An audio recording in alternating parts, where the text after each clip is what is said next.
삐삐가 또 우리에서 탈출했다. 어제 새벽부터 시작한 가을비는 잠시의 틈을 주지도 않고 계속해서 내리고 있다. 도대체 삐삐는 왜 하필 이런 날씨에 탈출을 감행했을까?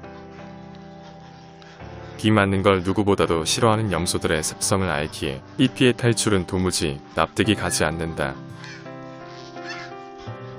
그보다도 아이러니한 것은 탈출할 빈틈이 없는데 어떻게 이 높은 그물망을 넘어왔을까? 그동안 나는 삐삐가 자유를 원해서 우리를 탈출한다고 생각했었는데 꼭 그것 때문만은 아니라는 것을 나중에서야 알았다. 유년기 시절 에너지가 넘쳐서 늘 활기찬 모습에 삐삐라고 이름을 지어주었는데 요즘 삐삐는 많이 우울해 보인다. 오랜만에 삐삐는 거위들과 함께 식사를 하고 있다.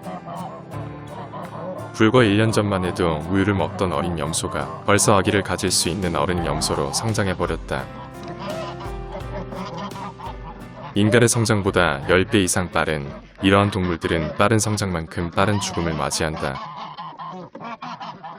인간의 평균 연령이 100세라고 가정했을 경우 삐삐의 나이는 10살에 해당한다. 하지만 그녀의 생물학적 나이로 따졌을 경우 20살에 해당할 만큼 가장 이쁘고 사랑스러운 모습이다. 우리의 홀로 남아있는 토르도 우울해 보인다. 2일 연속으로 쉬지도 않고 가을 비가 내려서인가 홀로 있는 토르의 모습이 더 처량해 보이는 것 같다. 삐삐는 토르의 지나친 성욕 때문에 우리에서 탈출했다고 생각된다. 한참 혈기왕성한 토르의 입장도 이해되고 그러한 토르가 너무 힘들어 도망 다니는 삐삐의 입장도 충분히 이해된다. 동물들의 교미 행위는 사랑이라는 감정보다 본능에 기인한 것이기에 그 누구의 잘못도 아닌 것이다. 삐삐가 당분간 우리 바깥에서 지낼 수 있도록 잠자는 곳을 마련했다. 삐삐의 탈출 이유가 다른 것도 아니고 수컷 토르의 심한 성욕이라는 것을 안 이상 다시 함께 지내게 하는 건 아니라고 본다. 우선 이렇게 좀 지내다가 어떻게 할 것인지 고민해봐야겠다. 어차피 이렇게 나온 거 삐삐에게 자유를 좀 주기로 했다. 나무 먹는 걸 너무 좋아하는 염소들은 다른 동물들과 달리 유일하게 자유를 누리지 못하고 우리 안에서 갇혀서 살고 있었다. 농장 안에 풀을 잘 먹어줄 것 같아 기르게 되었지만 아마도 나무를 다 먹고 나면 풀을 먹을 만큼 풀보다 나무를 더 좋아한다. 나의 잘못된 선택으로 이곳에서 생활하고 있지만 한때 다른 곳으로 분양해서 보내버리려고 했을 만큼 나도 마음고생이 심했다. 삐삐의 입장에서 보면 세상에서 가장 행복한 동물은 어쩌면 거위나 오리라고 생각할지도 모르겠다. 이곳 농장에서 그 누구의 간섭도 받지 않으면서 자유롭게 돌아다니는 동물들이기 때문이다. 빗방울이 붉어져서 잠시 삐삐와 처마 밑으로 왔다. 어차피 비가 너무 많이 와서 오늘은 아무것도 할 수 없기에 우울한 삐삐를 위해 시간을 좀 쓰기로 한다. 삶이 고단했던 탓일까?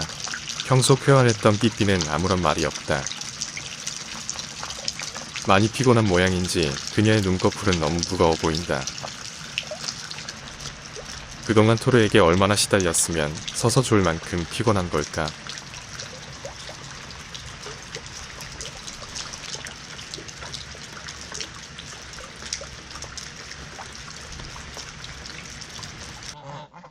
기운을 차린 삐삐의 얼굴이 많이 밝아졌다. 맛있게 채소를 먹는 모습을 보니 내 기분도 좋아진다. 그나저나 삐삐를 계속 바깥에서 지내게 할 수도 없고 고민이 된다. 지금은 그나마 날씨가 춥지 않아서 괜찮지만 다음 주부터는 쌀쌀해지는 것 같은데 어찌해야 하나. 오늘은 병아리들이 태어난 지 일주일이 되는 날이다. 매일 아침마다 써니와 병아리들을 위해 삶은 계란 노른자를 주고 있는데 모두 너무 잘 먹는다.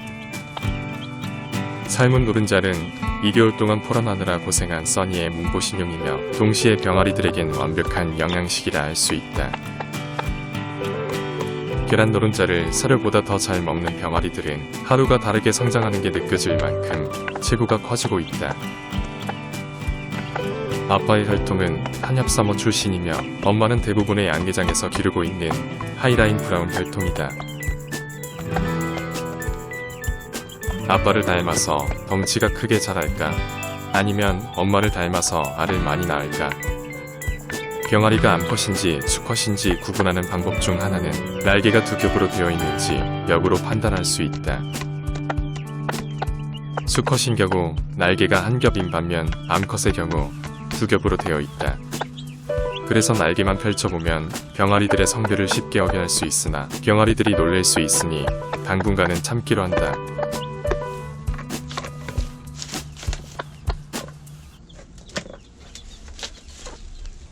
요즘 톰은 2일마다 청란 하나씩을 낳아줄 만큼 아주 열심히 산란을 하고 있다. 평생을 마트 계란만 먹다가 올 초부터 농장 계란을 먹기 시작했는데 요즘 청란을 맛보면서 몸이 더 건강해지는 느낌이다. 게다가 내년부터 그 귀하다는 백봉과 오리알을 먹을 생각을 하니 내 팔자에 이런 호강은 없다 싶다.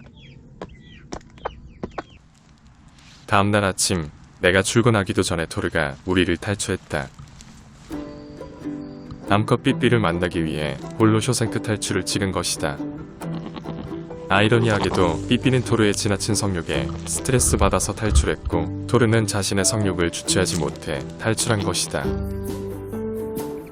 우선 급한 대로 토르가 움직이지 못하게 목줄을 했고 삐삐는 자유롭게 돌아다니도록 내버려뒀다. 사실 토르는 덩치가 큰 데다 힘이 너무 세서 내가 컨트롤하는 게 쉽지가 않다.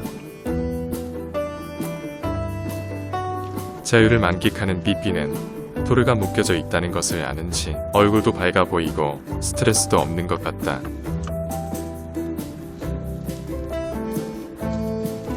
마침내 토르를 만나러 가는 삐삐.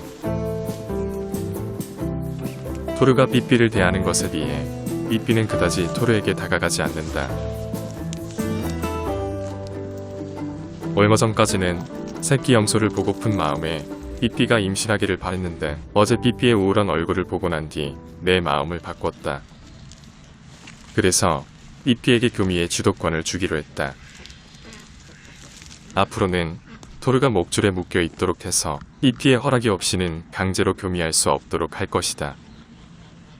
그래서 삐삐가 임신을 하게 되면 귀여운 아기 염소를 보는 것이고 만약 안 되면 그 또한 어쩔 수가 없다.